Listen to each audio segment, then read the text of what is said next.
So guys আসসালামু আলাইকুম, কেমন আছেন? আশা করি সবাই আছেন। আমিও মোটামুটি ভালো আছি। আসলে মানে চট্টগ্রাম থেকে এই গ্রামে আসছি, বাট পূজার মতো পাইছি, তো জন্য বাড়িতে আসার পরে বাট আমাদের বাসার পাশে দেখতেছি অনেক শাপলা। তো ওদের বন্ধুদের বললাম যে চল আমরা আজকে শাপলা নেব। হ্যাঁ, আর এখানে মজা করবো। আসলে অনেক দিন হয়েছে শাপলা নিই না এবং কি দেখি না, শাপলা খেতে নামিও নেই। তো ওরা বলছে চলো, আর নামবো তো ভালো কথা গাইস, মানে এরা দুইজন সবসময় শতানি করবে, বাট ক্যামেরা দেখলে এরা মানে শতানি ছাড়া কোনো ইয়ে নেই। আর মানে সব শাপলা ইয়ে হয়ে গেছে, মানে শাপলা সবসময় সকালে সুন্দর, আর সকাল ভোরবেলা শাপলাগুলো যখন ফুটে থাকে তখন সুন্দর। তো এখন তো দুপুরবেলা, এখন শাপলার তো ইয়ে নেই, তো এখন নীল নীল শাপলাগুলো ওগুলো একটু বেশি সুন্দর দেখাচ্ছে।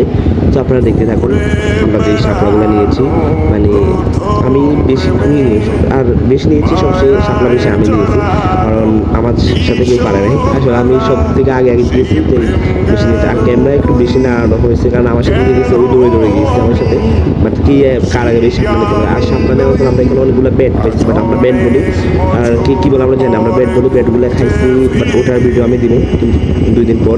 আসলে ভিডিওটা এখন আমি তৈরি করতে পারি নাই। তো এতটুকুই, সবাই দেখতে থাকেন আর গান শুনতে থাকেন। কোথায় হারিয়ে গেল যে আমার কৈশোর, কোথায় আহারে আহারে আহারে কৈশোর, কোথায় হারিয়ে গেল যে আমার কৈশোর।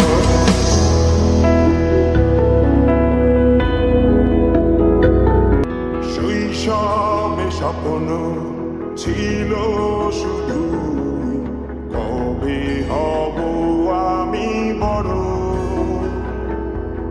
কিশোর বেলাতে সেই স্বপ্নে ডুবেছি কত আবারও। আজ বড় বেলার বাস্তবতায় চাই শৈশবে যেতে ফিরে।